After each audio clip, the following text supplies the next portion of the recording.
Pukayur government LP സ്കൂളിൽ 1ാം class വിദ്യാർത്ഥികൾ ഒരുക്കിയ പലഹാരമേള ശ്രദ്ധേയമായി. കുട്ടികൾ വീടുകളിൽ നിന്നും തയ്യാറാക്കി കൊണ്ടുവന്ന വൈവിധ്യമാർന്ന പലഹാരങ്ങളുടെ പ്രദർശനമാണ് വിദ്യാലയത്തിൽ ഒരുക്കിയത്. പ്രധാനാധ്യാപിക P. ഷീജ പരിപാടി ഉദ്ഘാടനം ചെയ്തു. 1ാം ക്ലാസ്സിലെ നന്നായി വളരാൻ എന്ന പാഠഭാഗത്തിന്റെ തുടർ പ്രവർത്തനമായാണ് മേള സംഘടിപ്പിച്ചത്. വ്യത്യസ്ത രുചികൾ പരിചയപ്പെടാനും വിഭവങ്ങൾ തയ്യാറാക്കുന്ന രീതി മനസ്സിലാക്കുവാനും പ്രദർശനത്തിലൂടെ വിദ്യാർത്ഥികൾക്ക് സാധിച്ചു.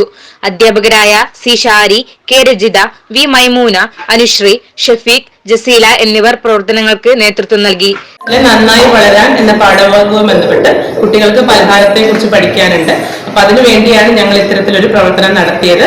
കുട്ടികൾ അവരുടെ വീട്ടിൽ നിന്ന് ഉണ്ടാക്കിക്കൊണ്ടുവന്ന വ്യത്യസ്ത തരത്തിലുള്ള പലഹാരങ്ങളാണ് ഇന്നിവിടെ ഉള്ളത്. എല്ലാ കുട്ടികളും, ഭൂരിഭാഗം എല്ലാ പിള്ളേരും ഈ പലഹാരങ്ങൾ കൊണ്ടുവന്നിട്ടുണ്ട്.